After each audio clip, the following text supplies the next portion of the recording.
ሰላም ጤና ይስጥልን የኢቲቪ ፓርላማ ቻናል ተመልካቾቻችን፣ በዛሬው ፕሮግራማችን በሕዝብ ተወካዮች ምክር ቤት የዲሞክራሲ ጉዳዮች ቋሚ ኮሚቴ ምክትል ሰብሳቢ የተከበሩ አቶ አዝመራ እንደሞ ጋር አጭር ቆይታ ይኖረናል። ውይይቱን ተከታተሉ ዘንድ በአክብሮት ጋብዘናቸዋል። የተከበሩ ለቃለ መጠይቁ ስለተባበሩን እጅግ እናመሰግናለን። ምንንም እንግዳ አድርጋችሁ ስለጋበዛችሁ አመሰግናለሁ። የተከበሩ ለምክር ቤቱ ከተሰጠው ስልጣንና ተግባር አንጻር ቋሚ ኮሚቴው ምን ተግባራትን ያከናውናል? እንግዲህ ላለፉት 5 ዓመታት የ5ኛ ዓመት ማገባደጃ ላይ እንገኛለን። የኢፌዴሪ ህገ መንግስት 1987 በጸደቀው የመንግስት አካላት ሶስቱም የመንግስት አካላት የምንላቸው ህግ አውጪ፣ ህግ ተርጓሚና ህግ አስፈጻሚ ቼክ ኤንድ ባላንስ ጠብቆ የሀገሪቱን የህዝብን የብልጽግና የልማት ጉዞን በሚሄድበት በአሰራር በአደረጃጀት በስርዓት አገር እየተመራ ይገኛል። በተለይ ደግሞ ዘመናዊነትን ኢትዮጵያ ህገ መንግስት ከንጉሱ ጀምሮ የተወሰኑ በህገ መንግስት የመመራት ሰዓትን ይዘን መጥተናል። በጣም የተደራጀ ግን ክራፍትድ የሆነ ህገ መንግስት በ1987 የጸደቀውና አሁን ስራ ላይ ያለው ነውና ይሄንበት ያለው ከሶስቱ መንግስት አካላት አንዱ የምንለው የህግ አውጪው ኖርማል ብራንዳችን ህግ አውጪ ነው የምለው። ይሄ በህገ መንግስት ተሰጠን ህግ የማውጣት ዋናው ተልእኮ እንዳለ ሆኖ 4 መሰረታዊ ተልእኮችን በዋናነት ይሰራል። የህዝብ ተወካዮች ምክር ቤት እንደራሴዎች አንደኛውና የመጀመሪያው ጉዳይ ህግ የማውጣት ጉዳይ ነው። በሀገሪቱ ላይ የሚሰሩ ስራዎች፣ ተግባራት፣ ልማትም፣ ማህበራዊ፣ ኢኮኖሚያዊ ማንኛውም ጉዳዮች በህግ መመራት እንዳለባቸው፣ በህግ መሰራት እንዳለባቸው፣ በህግ ክትትል መደረግ እንዳለባቸው ለመስራትም በተጠያቂነት ለማስፈን ህግ ነው የሚያስፈልገውና ዋናው ትልቁ ስራ ህግ የማውጣት ስራ ነው የምንሰራው። ሁለተኛው ለህዝብ እንደራሴዎች የተሰጠው ተልእኮ እንግዲህ መንግስት አስፈጻሚው አካል ህግ ተርጓሚን ጨምሮ በህገ መንግስት በተሰጠው ስራዎችን ይሰራል። ይሄንን በጀት በየአመቱ እየጸደቀ ስራ ላይ ይውላል። እነዚህ ስራዎች በሚከናወኑበት ጊዜ በእቅዱ መሰረት አገሪቱ ባስቀመጠችው ህግና ስርዓትን ተከትሎ ለህዝብ ግልጸኛ በሆነ መንገድ ይሰራል አይሰራም፣ የህዝብ ልማት እየተረጋገጠ አይደለም የሚለውን ነገር በቁጥጥርና ክትትል እያረጋገጠ ይሄዳል። ሁለተኛው ይሄ ነው። ሶስተኛው ተልእኮአችን የወከለን ህዝብ መወከል ነው። እንግዲህ የኢትዮጵያ ህዝብን ነው የምንወክለው። የኢትዮጵያ ህዝብን ስንወክል ግን ከእያንዳንዱ ኮንስቲትንሲ 547 ወንበር በኢትዮጵያ ህገ መንግስት እስከ 550 የማይበልጥ ነው በህገ መንግስታችን ያለውና በተለያዩ ምክንያቶች ያልተደረጉ ቢኖሩም በተደረገባቸው ቦታዎች ላይ ያለው ህዝብን ወክለን የህዝብ እንደራሴ እንመጣለን። በአመት 2 ጊዜ የስራ አካል አለ። የህዝብ እንደራሴ አብዛኛውን ጊዜ እዚህ ያሳልፋል። ነገር ግን በአመት 2 ጊዜያት በየካቲት ወርና በክረምት ወራት እረፍት አይደለም ለምክር ቤት አባላት ስራ ነው። ወደታች ወደ ህዝቡ ወርደን የምንሰራበት ነው። አንዱ የህዝብ ውክልና ስራ ነው። ህዝቡ በማዕከላዊ፣ በክልል፣ በአገር፣ በወረዳ፣ በዞን ደረጃ ምን ልማት እያገኘ ነው፣ ተገቢውን የሰብአዊ መብት ጥበቃ ይደረግበታል ወይ፣ የልማት ስራ ይሰራበታል ወይ፣ ማህበራዊ፣ ፖለቲካዊ፣ ኢኮኖሚያዊ ጉዳዮችን በሚመለከት ከህዝብ ጋር በመንግስት የተሰራውን ለህዝብ የምናቀርብበት፣ ከህዝብ ደግሞ የሚመጡ ጥያቄዎች፣ አስተያየቶች ቀርቦ በመቀባበል ውስጥ የልማቱን የምናስቀጥልበት ስራዎች ናቸው። አራተኛው ጉዳይ የምንለው የፓብሊክ ዲፕሎማሲ ነው። እንግዲህ ከሀገራት ጋር ነው ዓለም ውስጥ የምንኖረው። ይህን ታሳቢ ተደርጎ ፓርላማ በዋናነት የዲፕሎማሲ ጉዳይ የውጭ ጉዳይ ሚኒስትርና የአስፈጻሚ አካል ስራ ቢሆንም በዋናነት ፐብሊካሊ ግን የኢቨን አስፈጻሚ አካላትን በውጭ ጉዳይ ሚኒስትርም በኩል በፕራይም ሚኒስትርም በኩል በሌሎች ውክልና የተሰጣቸው ሚኒስትር መስሪያ ቤቶች የሚመጡ ትብብሮች፣ ስምምነቶች ሁሉ ሌጋል ባይንዲንግ የሚሆነው እዚህ ምክር ቤት መጥቶ ሲጸድቅ ነው። ስለሆነም የፓብሊክ ዲፕሎማሲ በመንግስት አስፈጻሚን የሚደረጉ ስምምነቶችን ማጽደቅ ብቻ ሳይሆን የዓለም አቀፍ ህጎቹ በተገቢ መንገድ ኢትዮጵያ ላይ የመፈጸሙን ጉዳይ ጭምር ከዛ አልፎ ሲል ደግሞ አገራችንን በመወከል በተለያዩ አገራት ላይ በፓብሊክ ደረጃ የህዝብ ለህዝብ ግንኙነት የሚጠናከርበት አውድ ይሄ ነው። ከነዚህ 4ቱ መነጽሮች ተነስተን የዲሞክራሲ ጉዳዮች ቋሚ ኮሚቴ ከ13ቱ ቋሚ ኮሚቴዎች አንዱ ነው። በዋናነት የዲሞክራሲ እድገትን፣ ስርጸትን፣ የዲሞክራሲ ተቋማት አደረጃጀትን፣ አቅምን በሚያጎለብቱ ጉዳዮች ላይ ትኩረት አድርገን ባለፉት 5 ዓመታት 4 ዓመት ተኩል ነገር ግን ልዩነቱ ምንድነው? በየአመቱ እያደገ በየተርሙ እያደጉ የመጡ ጉዳዮች አሉ። ኢትዮጵያ ህዝብ ከሚፈልግበት የደረስንበት የህዝብ ደረጃ ከሚጠይቀው ዓለም ከደረሰበት አህጉር ቀጠና ከደረሰበት አኳያ የዲሞክራሲ ጉዳዮችም ኢትዮጵያ ላይ የህልውና ጉዳይ ነው።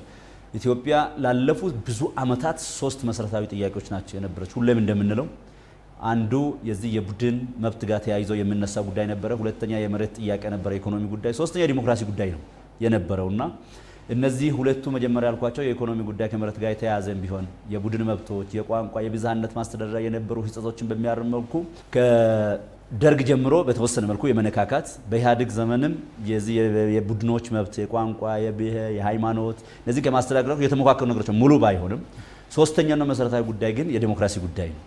ዲሞክራሲ ጉዳይን በሙሉ በኢትዮጵያ ላይ ሙሉ በሙሉ በልጽጎ ጣሪያ ላይ ደርሷል እንኳን ባንል ለመበልጸግ መሰረት የተጣለበት ባለፉት 7 ዓመታት ነው ብሎ መውሰድ ይቻላል። ከዚህ የተነሳ የዲሞክራሲ ጉዳዮች ቋሚ ኮሚቴ በስሩ 11 ተቋማትን ይከታተላል። በዋናነት ስለ ዲሞክራሲ ስናስብ ስለ ሚዲያ ነው የምናስበው።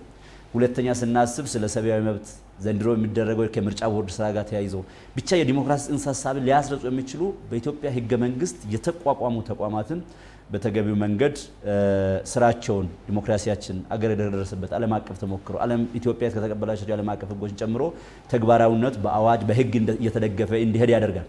ስለሆነም ባለፉት 5 ዓመታት ከዲሞክራሲ ጉዳዮች ቋሚ ኮሚቴ የተለያዩ የህግ ማውጣት ስራዎችን ሲሰራ ቆይቷል። የዲሞክራሲ ምህዳርን በሚያሰፋ መልኩ የህዝባችን አሁን የደረሰበት ከእድገት ደረጃ አኳያ ዲማንዲንግ የሆነ ሐሳብ እየተነሳ ያለበት ከዓለም ጋር ግሎባላይዜሽን ዲጂታል ቴክኖሎጂ ያመጣበት አለ።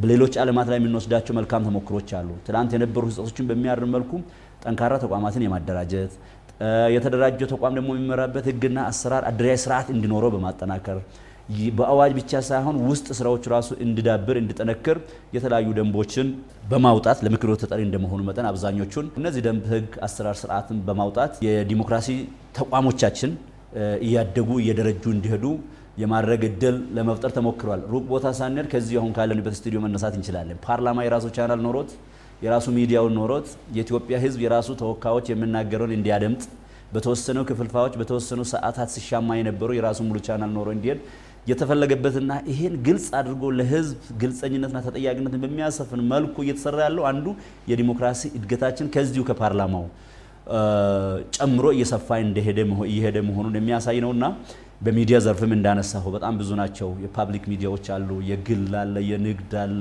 የሃይማኖት ተቋማት ጀምሮ ሚዲያ ባለቤት እንዲሆኑ ተደርጓል። ይሄ የሚዲያ አድማሳችን የሚዲያ አውዳችን ለህዝብ መረጃ ማድረስ ብቻ ሳይሆን ንቃተ ህሊናው ያደገ የሰው እድገት የሰው እውቀት የሚያድገው መረጃ የሚገኘው ደግሞ ከሚዲያ ነውና እሱን ከማጠናከር አኳያ የተደበት ርቀት ቀላል አይደለም። በዚህ ሂደት ውስጥ በቁጥጥርና በክትትል ያገኘናቸው ተቋማትን በመከታተል ብቻ ሳይሆን ወደ ታች ክልሎች ድረስ እነዚህ ዲሞክራሲ ተቋሞቻችን ያሉበት ቅርንጫፎች ድረስ በመውረድ ለህዝብ ከሚፈለገው አገሪቱ ፍኖተ ካርታ አኳያ እየሄደን አይደለም የሚለውን ነገር በማየት በመከታተል በጣም ብዙ ያረምናቸው አሉ። የተለያዩ ቅርንጫፎች እንዲከፈት ለምሳሌ ሰብአዊ መብቶች ኮሚሽን አዲስ አበባና የተወሰነ አካባቢ ተንጠልጥሎ የነበረውን በእነዚህና መሰል ጉዳዮች ላይ አሳልፈናል ማለት ይቻላል። እሺ፣ ቋሚ ኮሚቴው የዜጎች ዲሞክራሲያዊ መብቶችን ግንዛቤ መፍጠር ነው ዋና ስራውና ከዚህ አንጻር ዲሞክራሲ ጉዳዮች ቋሚ ኮሚቴ የዜጎችን መብት ከመጠበቅ አንጻር ምን ተግባራትን አከናውኗል? የዲሞክራሲ ጉዳዮች ቋሚ ኮሚቴ በዋናነት ከዲሞክራሲያዊ መብት አኳያ ሁለት ነገሮችን ያያል።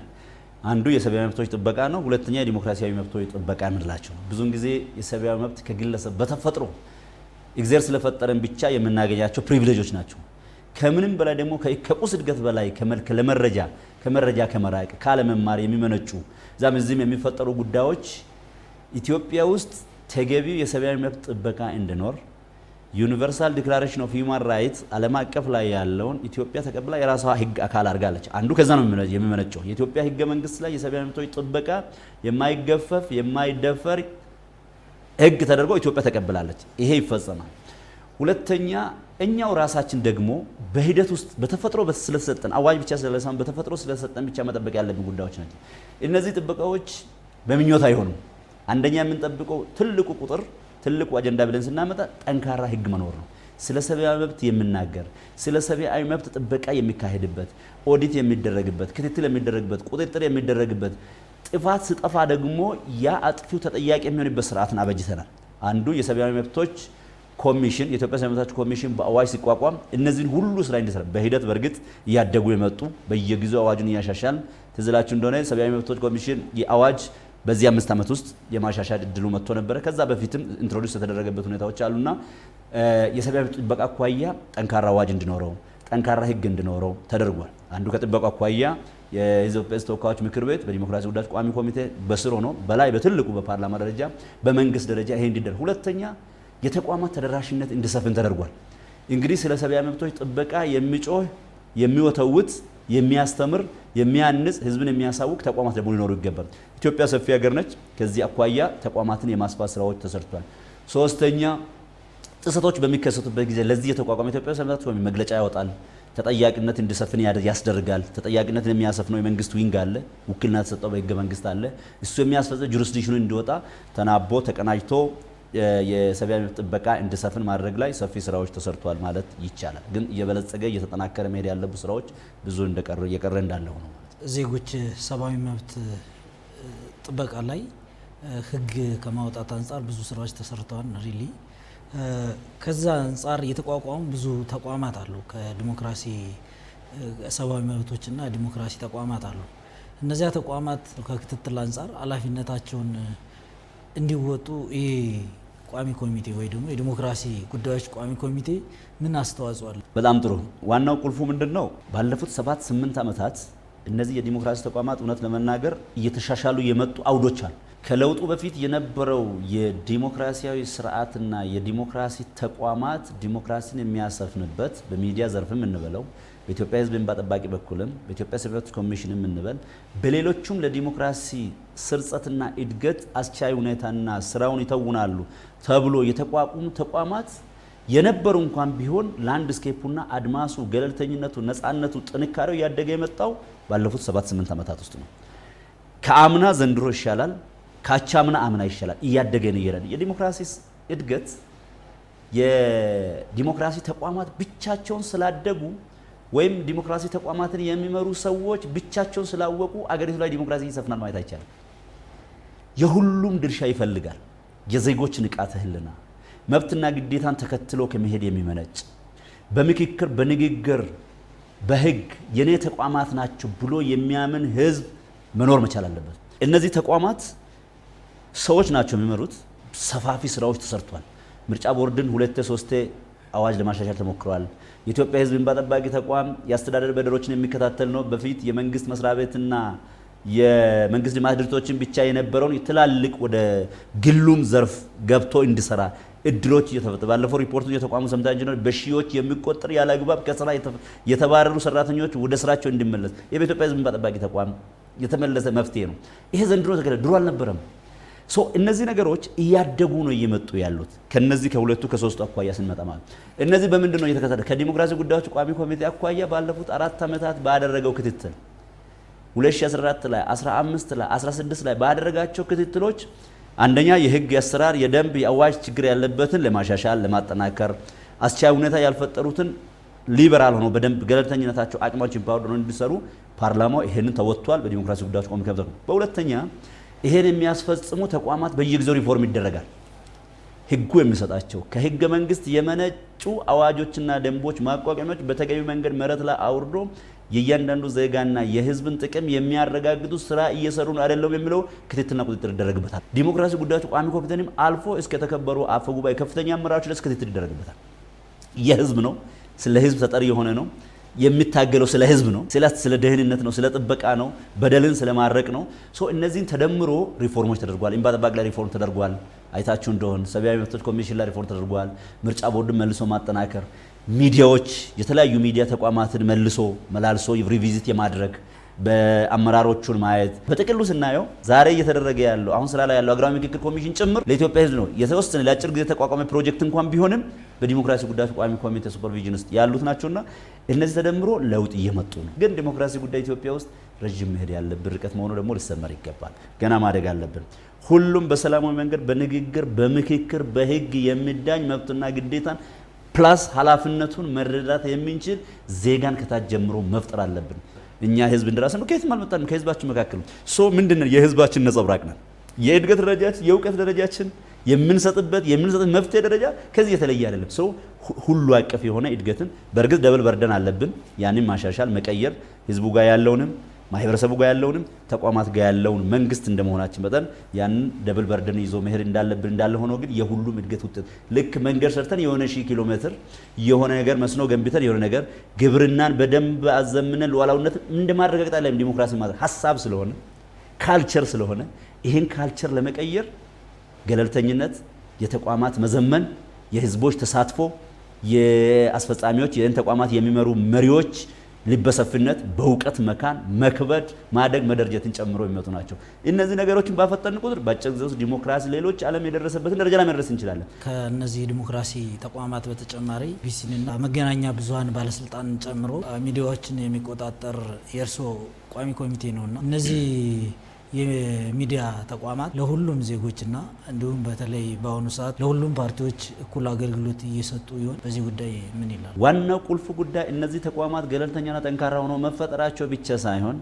የዲሞክራሲ ጽንሰ ሐሳብ ባህልና እሳቤ እድገት ተግባርነቱ የሚረጋገጠው ግን የሚዲያ ሮል ከፍ ሲል ዋናው መሰረታዊ ቁልፍ እሱ ነው። ምክንያቱም ሚዲያ ከፐብሊክ መረጃ ይሰማል፣ ለመንግስትና ለስቴክሆልደር ያቀርባል። ከመንግስትና ከስቴክሆልደር ያለው ፖሊስን፣ ህግን፣ አዋጅ ለህዝብ ይመልሳል። ስለዚህ ብሪጅ ስራ ይሰራል ማለት። የነዚህ ሚዲያ አውትሌቶች ጠንካራ መሆን፣ መዘመን፣ አገርን አውቆ ብሔራዊ ጥቅምን አስከብሮ የዜጎችን ጥቅም ሰብአዊ መብት ላይ ትኩረት አድርጎ መስራት ተመሳሳይ መረጃ፣ አንጻራዊነት፣ ቅርበት ያለው እድገት በአገሪቱ ላይ እንዲመዘገብ ትልቅ እድል ይፈጥራል።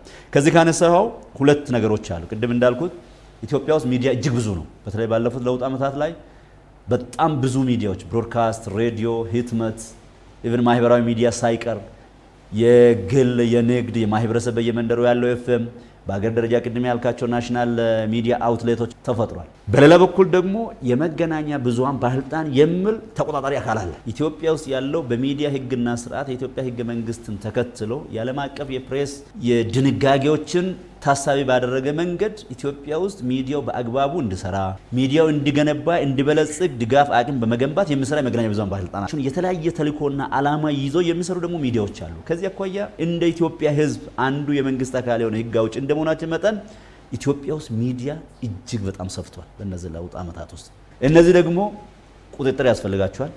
ነፃነታቸው እንደተጠበቀ ሆኖ ቁጥጥሩ የሚደረገው በዚህ ውጣ በዚህ ግባ የሚል የይዘት ቁጥጥር የለም ኢትዮጵያ ውስጥ። ይሄ ተወግዷል አንድና ለመጨረሻ። አንዱ መገናኛ ብዙሃን ባለስልጣን ከቁጥጥሩ ውስጥ አንዱ ቁጥጥር የሚያደርግበት መነሻ ያደርጉበት 2012 የጸደቀ ፖሊሲ አለ። ይሄ ፖሊሲ በኢትዮጵያ ውስጥ ያሉ ሚዲያዎች የዓለምን የፕሬስ ነፃነት ድንጋጌዎችን ተከትለው የኢትዮጵያ ህዝቦችን ጥቅም፣ አንድነትን፣ ልማትን፣ ስርጸትን፣ የፕሬስ ነፃነትን፣ የመናገር መብትን በሙሉ ደንግጎ የጋራ ጥቅምን የሚያስረጹ ጉዳዮች ላይ ያን ሁሉ እንዲያስተላልፉ ኃላፊነት እስከመጣል ድረስ የሄደበት ሁኔታ አለ። ዲሞክራሲ ጉዳዮች ቋሚ ኮሚቴ ከነዚህ ውስጥ አራቱን ይከታተላል። አንዱ ሬጉላቶሪ ፓርቲ የምንለው መገናኛ ብዙሃን ባለስልጣን ነው። ሚዲያውን የሚቆጣጠር ተቆጣጣሪ ባለስልጣን ነው። ሌላው ደግሞ ቅድም እንዳነሳው ኢትዮጵያ ብሮድካስት አለ፣ የፕሬስ አለ፣ ኢዜአ አለ። እነዚህ ፓብሊክ አላይንድ የሆኑ ተቋማት ስለሆኑ የንግዱን፣ የማህበረሰቡን፣ የግሉን እንኳን ሳነካካው በእነዚህ ጉዳዮች ላይ ሰፊ ቁጥጥርና ክትትል ሲደረግ የነበረበት ሁኔታዎች አሉ። እንደ ዲሞክራሲ ጉዳዮች ቋሚ ኮሚቴ ቅድም እንዳልኩት አንዱ የፈታ ነው የሚዲያ ነፃነት፣ ጋዜጠኞች፣ ሚዲያ ፕሮፌሽን ኢንዱስትሪ ውስጥ ያሉ ሰዎች በነፃነት የሚሰሩበት የሀገሪቱን ህግ ተከትለው ህገ መንግስት ተከትለው የኤዲቶሪያል ፖሊሲ ተከትለው የሚሰሩበት ተቋማት በዚህ ደረጃ እንዲያድጉ ተደርጓል። አንዱ የሚጀምረው ተቋማት የተቋቋሙበት አዋጅ ከአሳሪነት በማሻሻል ለምሳሌ ኢዜአ አዋጅ ተሻሽሎለታል፣ ፕሬስ አዋጅ ተሻሽሎለታል፣ ኢትዮጵያ ብሮድካስቲንግ ኮርፖሬሽን አዋጅ ተሻሽሎለታል። አዋጅ መሻሻል ብቻ አይደለም፣ እዛ ያሉ ጋዜጠኞች በራሳቸው የሚተዳደሩበት የሰራተኞች አስተዳደር ደንብ ሁሉ ኢንትሮዲዩስ ተደርጓል። እነዚህ ተደምሮ በመንግስት ደረጃ በአገር ደረጃ ሚዲያ ለኢትዮጵያ እድገት፣ ለኢትዮጵያ ልማት፣ ለኢትዮጵያ ብሔራዊ ጥቅም የሱ ሮል የማይተካ ሚና አለው ብሎ መንግስት ያምናል። የምርጫ ክርክር እየተካሄደ ነው። እንግዲህ በኢትዮጵያ ብሮድካስትም የተወሰኑትን ለማየት ሞክሬያለሁ። ፋናም የሚያቀርባቸውን አይቻለሁ። ምን ያህል የፖለቲካ ፓርቲ ተፎካካሪዎቻችን ብልጽግናን ጀምሮ ምን አይነት ክርክር፣ ምን አይነት ንግግር፣ ምን አይነት ሙግት እንደሚደረግበት እያየ ነው። በአገሪቱ እንደ መንግስት ለተናጋሪዎች ብቻ ሳይሆን አናጋሪዎቹና አወያዮቹ ጋዜጠኞች ጭምር ነፃነታቸው ጥግ ሆኖ በአስተሳሰብ ላይ የሚሞገትበት ላንድስኬፕ ተፈጥሯል። ይህንን የዛሬ 20 ዓመት አልነበረንም። ይሄ አንድ ስቴፕ የዲሞክራታይዜሽን ነፃነት ምን ያህል በሚዲያው ላንድስኬፕ ቅድም ነፃነት ካልኩ አኳያ ምን ያህል ላንድስኬፕ እየሄድን ነው ያለ፣ ምን አይነት አካሄድ እየሄድንበት፣ ምን አይነት የሚያስፈነጥረን ከነዚህ ንግግሮች በሁለት መንገድ እንድትወስድ ነው የምፈልገው። አዎንታ የምንወስደው አለ፣ አሉታ ደግሞ በሂደት የምንማረው አለ። ነፃነቱን ባንፈቅድ ግን እንደ መንግስት እንደ ሀገር በነፃነት ባይኖር ይሄ አሉታ ታምቆ ነው የሚኖረው እንጂ ወደፊት አይወጣም። ሰው ሲናገር ከስተቱ ይማራል፣ አዲስ እውቀት እየጨመረ ይሄዳል። ስለዚህ በሚዲያው አውድ ውስጥ ነፃነቱ ሰጥቷል። ከዛ ውጪ ስፔሲፊካሊ ላነሳው ከምርጫ ድልድል አኳያ ይሄ በአዋጅ ተፈቅዶለታል። የኢትዮጵያ ብሔራዊ ምርጫ ቦርድ ከኢትዮጵያ መገናኛ ብዙሃን ባለስልጣን ጋር በተሰጠው አዋጅ መሰረት ምርጫ ቦርድ በሚያወጣው ባለው መመሪያና አዋጅ መሰረት እያንዳንዱ ፖለቲካ ፓርቲዎች ተወዳዳሪዎች ደቂቃ ሰዓት ይበጀትላቸዋል። አይ ቲንክ ይሄን እየጨረሱ ነው ያሉት በመስፈርቱ መሰረት ተሰጥቷቸው በነፃነት እነዚህ ቅድም ያልካቸው ሚዲያዎች በሙሉ የፖለቲካ ፓርቲዎቻችን ክርክርን የሚያስተናግዱበት የሚያስፈልግ አሁን እያደረጉ ያለው እንዳለው ነው።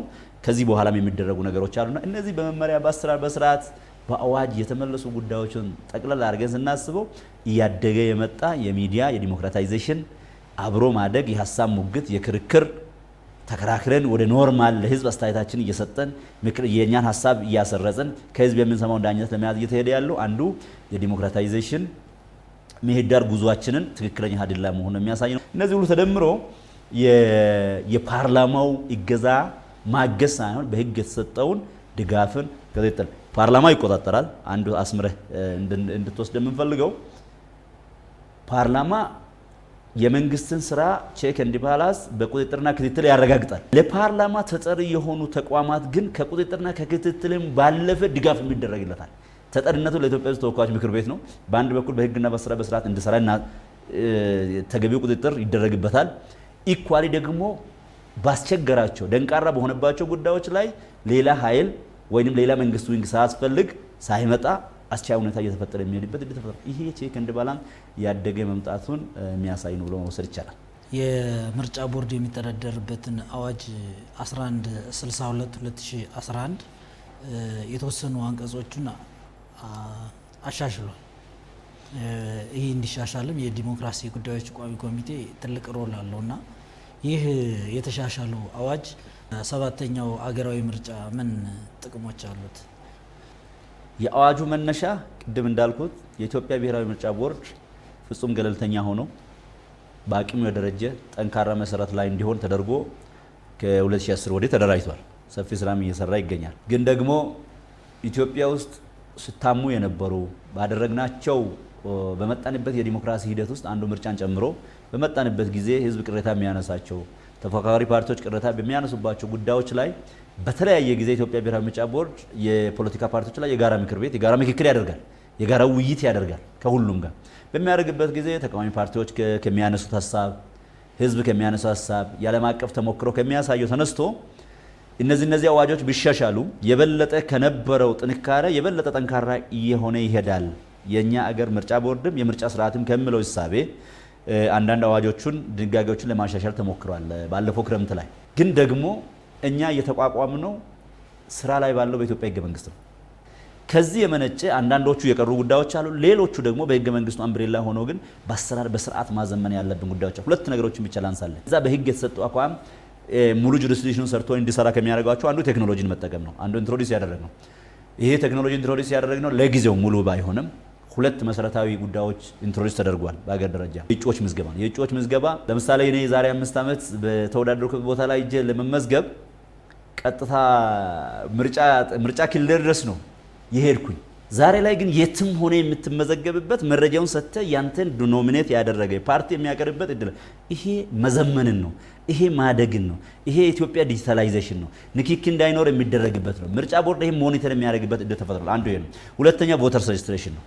መራጭ ፋይዳውን ተጠቅሞ ባለበት አካባቢ ላይ ቴክኖሎጂ በተሟላበት ምንም አዲስ ነገር አይፈልግም፣ መብራት ባለበት የስልክ ኔትወርክ ባለበት ሁኔታ ላይ መመዝገብ የሚችልበት ይሄ ላይፍ ታይም ቮተርስ አይዲ እንድትወስድ እሱን ተከትለው ሰባተኛ ዙር እንድትመርጥ የምታደርግበት እድሎች አሉና ይሄ ይልቁንስ እንደውም ፍትሃዊነትን እያሰፈነ የሁሉም ኢንክሉሲቭነት እንዲመጣ አድርጓል። ሶስተኛው በጣም የተሻለ ብለን የምናስበው እድሜ፣ ለምሳሌ እድሜ ድሮ ለመራጭነት ከ18 ዓመት በላይ መሆን አለብህ ይላል።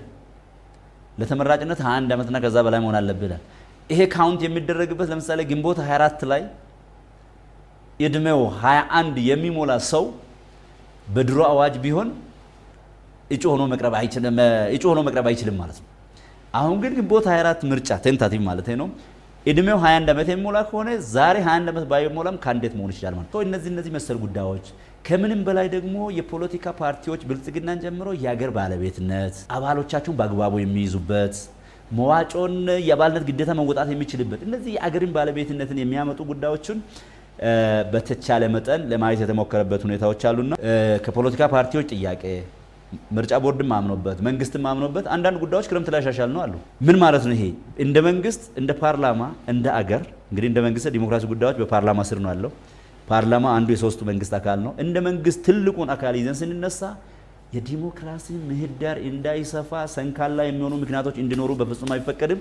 ለዛ ነው በየጊዜውም ህግ አንዳንድ ድንጋጌዎች እየተሻሻለ የመጡ ነውና እና እጅግ ጥሩ አስቻይ ሁኔታ እየፈጠረ ነው። በሚቀጥለው ዙሮች በሚደረጉ ምርጫዎች ደግሞ እየሰፋ እያደገ ዲጂታላይዜሽንም የሚሄድበት እድሎች መፍጠር ይቻላል። አንዱ የተሻሻለው ዲጂታላይዜሽን ነው። ዲጂታላይዜሽን እንደ በጎ አንስተዋል ሰው።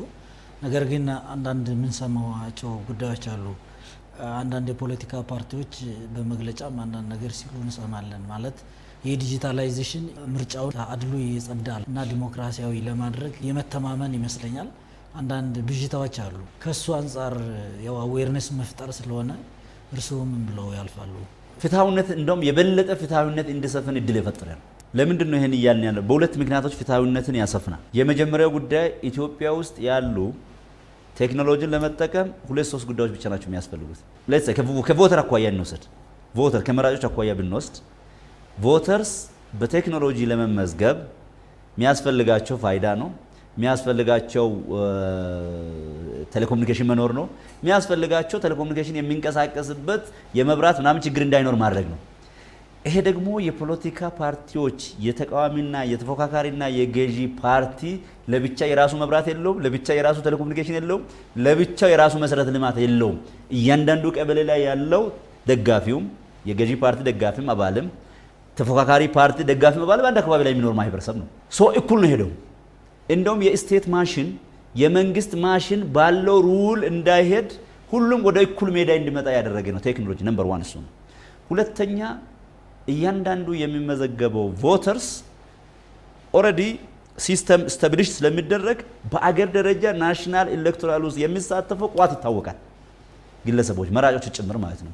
ስለዚህ ከፍትሃዊነት አኳያ ምንም ፍትሃዊነትን የሚያጎድል የተፎካካሪ ፓርቲዎች ላይ የሚያጎድል ይልቁንስ እንደውም ቅድም ሊነሳ የሚገባው ፍትሃዊነትን አዛባ በሚል ሳይሆን መምጣት ያለበት እድገታችን ገና ነው፣ የቴክኖሎጂ መስፋፋት ገና ነው፣ የመሰረተ ልማት መሟላት ገና ነው፣ የዲጂታል ሊትሬሲ ገና ነው። ዲጂታል ሊትሬሲውን ሰብስቲቱት ለማድረግ ምርጫ ቦርድ ለእያንዳንዱ አስፈጻሚ ታብሌት አሲስትድ የሆነ ምዝገባ እንዲያደርግ እስከ ምርጫ ጣቢያ ላለው አስፈጻሚ ታብሌት ሰጥቷል። ሶ ዜጎቻችን የሚቸገሩበትን እድል አቀሎልናል ማለት ነው፣ ቴክኖሎጂ ዲቫይሶችን ስለሚጠቀሙ ማለት ነው። ሁለተኛ ከዚህ የመነጨ እነዚህ ባልተሟላባቸው አካባቢዎች ላይ ይሟላል ይሰራልን ብለን ስንሄድ ብሔራዊ ምርጫ ቦርድ ሰሞኑን መግለጫ ሲናገሩ እንደሰማችሁት ስታክ ባደረገባቸው ቦታዎች ላይ አዋጁ ለስሩም ያለው ስለሆነ ዲጂታላይዜሽን ያልተሟላባቸው አካባቢ ላይ ማኑዋል ስለሚጠቀም ወደ ማኑዋል ገብቶ እንዲመዘገቡ የሚያስመዘግብበት እድሎች አሉ ምርጫ ቦርድ። ስለዚህ እንደዚህ ቴክኖሎጂና ዲጂታላይዜሽን ሊመጣ የሚገባው እጅግ በተሻለ እንዴት እናበልጽገው፣ ያልተሟላበት ቦታ ላይ እንዴት ወደፊት እየተሟላ እንዲሄድ የሚለው ነገር ነው መስራት ያለበት እንጂ የፍትሃዊነት ላይ ይታያል የሚል እምነት የለንም።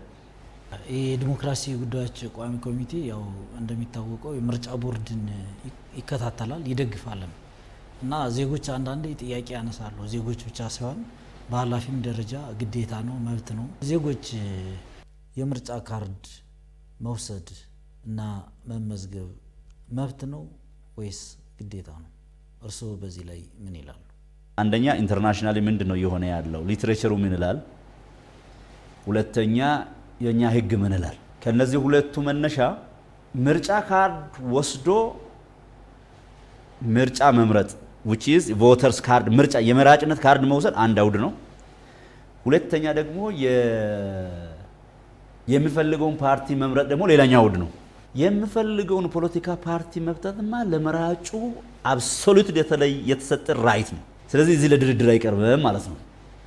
ቀደም ስለ ሚዲያ ስለምናምን ያነሳው እኮ ሰዎች የሚፈልጉትን ፓርቲ እንዲወስኑ ጭምር እኮ ነው ኢትዮጵያ ብሔራዊ ምርጫ ቦርድ ወይ በራሱ ወይ ባስተማራቸው የሲቪል የአገር በቀል ሲቪል ማህበረሰብ ድርጅቶች በኩል ወጣችሁ የምትፈልጉትን ምረጥ የሚለውን ትምህርት እኮ በአዋጅ ህዝብ ተወካዮች ምክር ቤት ፈቅዶለት ምርጫ ቦርድ ያስፈጸመ ያለው እኮ ይሄንን ነው።